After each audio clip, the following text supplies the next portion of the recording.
Paul Knight was knee-deep in production. He'd become a pawn in the mugs game.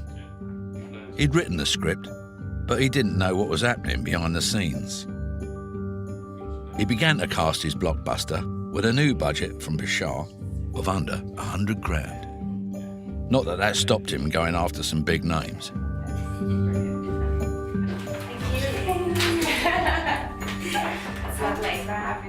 Trying to find a strong British actress that was known, that was in the late 30s bracket, that you wasn't going to be paying Hollywood money for, was tough.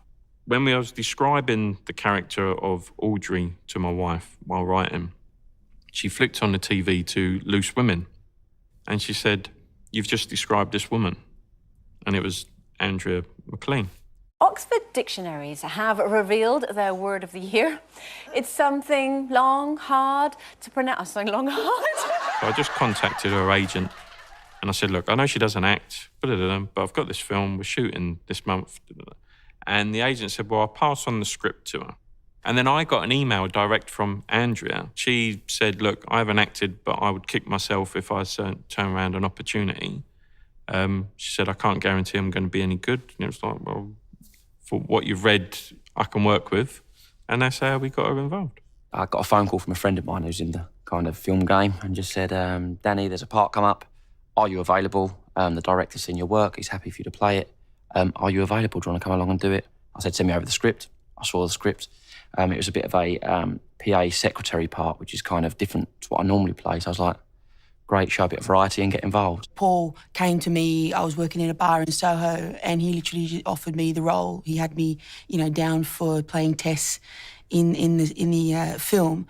And, working with the calibre of actors that he was showcasing to me, I was like, yeah, man, bang in there, kind of thing. So it was a great opportunity, and I love how Paul writes. Like, he's like a modern day, urban Shakespeare. I try and keep it flowing as far to the end as possible. I mean, we did, on the rough draft we had a quick read through. I want that land, and you're going to sell it to me. And why would I do that? Because you're a smart man. You have a lovely family, great home. Do you want to keep that? Are you threatening me? Did you hear me threatening you? I think you've seen too many gangster movies. You look around this city and you can't throw a stone without hitting something that is there because of me.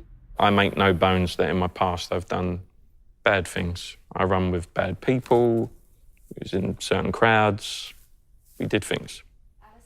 And my wife criticises my work because she says I don't put no heart into my characters.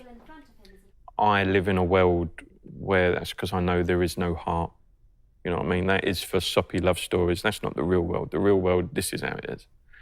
But I do know that a film's got to have 4 uh-ohs and 1 oh fuck moment. Mr. Ward, the land isn't for sale. Construction is already underway. Then change them and find somewhere else to build, or you will find out just how far my influences goes. No, I think it's you that's watched too many gangster films. I don't watch gangster films. I'm the fucking evil bastard that they all are based on. I think you better leave now before I call security. Shut up, you fucking muppet. These are lines, in all fairness, that I have said to people in a previous life, if you like. Paul thought this film was his big break, his reward for going straight. But it's hard to leave the place you've come from. Maybe it was a sixth sense. But the last detail, just before shooting, Paul added a final correction to the script, removing 1 letter from the title. A Landscape of Lives became A Landscape of Lies. Scene 32, straight 1, take 6.